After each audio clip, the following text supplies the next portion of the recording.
This is the old man again, Jesus and a cup of coffee. I'm out here this morning. Started me a little fire. Sat out on the coffee. Need to talk to my baby this morning. Miss my gorgeous daughter, Nativity. Nativity, Daddy had a little scare this morning. Daddy like to pass out twice this morning. I told your mama taking you away from me was going to be the death of me. I don't know what's going on, but I know twice I almost feel like I was gone. And it might be just stress from losing you and losing your mother. But let me tell you how rotten and no good your mama is, and how she tore my life apart.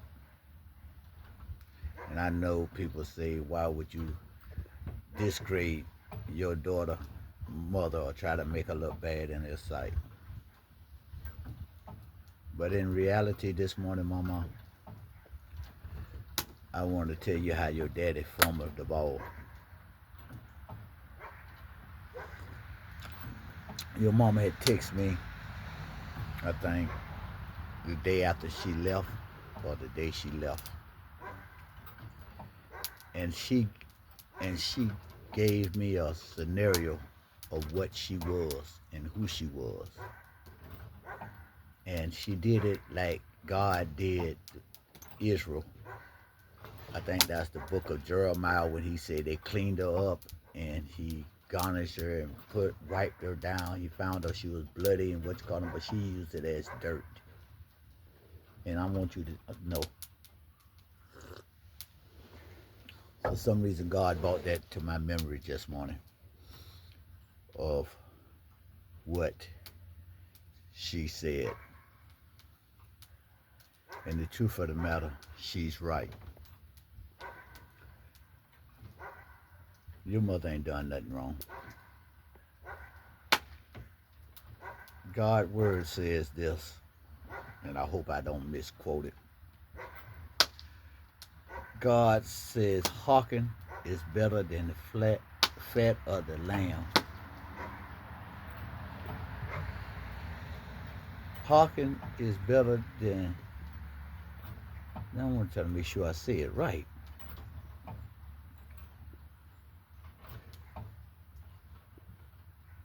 Obedience is better than sacrifice. Hearken is better than the fat of the lamb. And stubbornness is like witchcraft. And our relationship, me and your mother both have a stubborn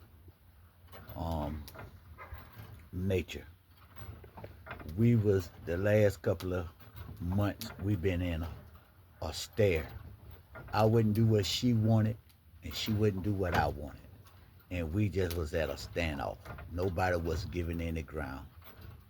And that's no way to be in a relationship. But one thing I can say about your mother is that I wouldn't want to have a child by no other woman, because I know what your mother offered to a child, and her persistent and her advocacy about trying to make sure that you are well taken care of. I don't think nobody can trump it. Your mama got a love for kids or people doing right by kids. Your mama may have already found, or she can find you another man to take your daddy place for is what your daddy gives you or supply for you. But if you was here with me, I could never find another woman that would give you what your mother can give for you. And that's saying a lot. Your mother is one of the best persons I know to have on your side, because she will go out and do anything for you to make sure you all right.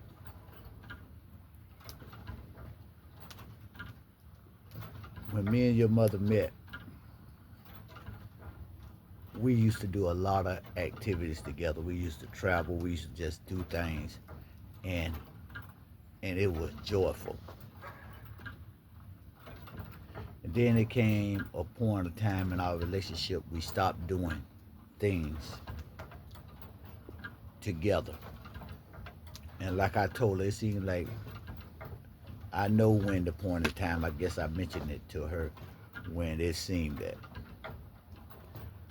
But one thing that get back to what your mother said on that thing, who she was and what she was and how I fumbled the ball, is this.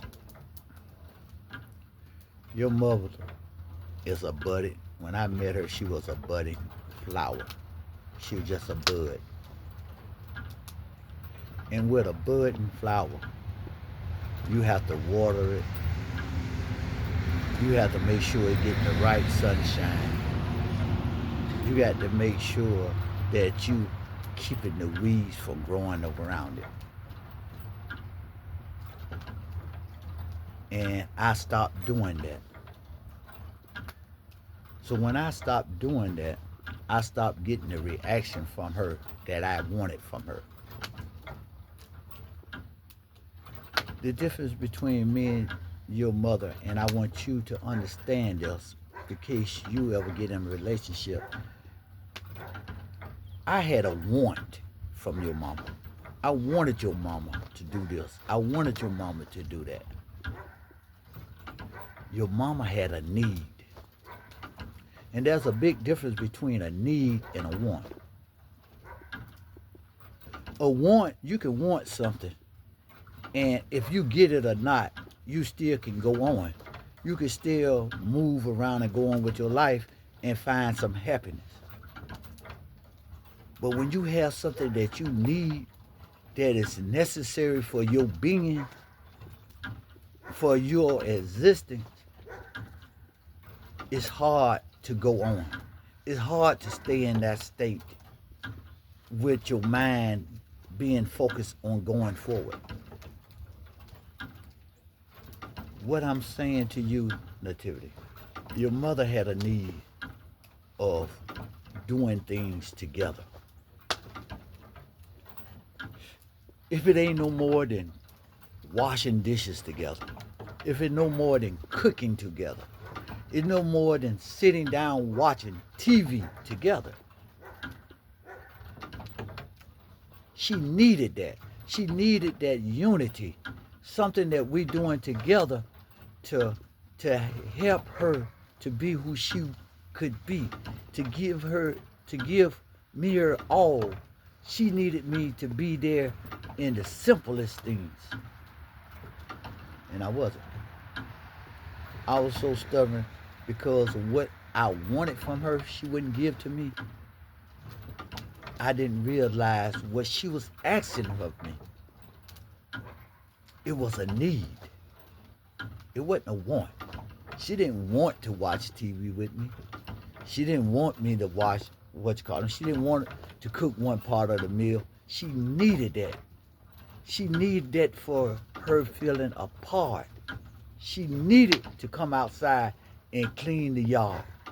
She needed to have her family around her. She needed to have family night. She needed this.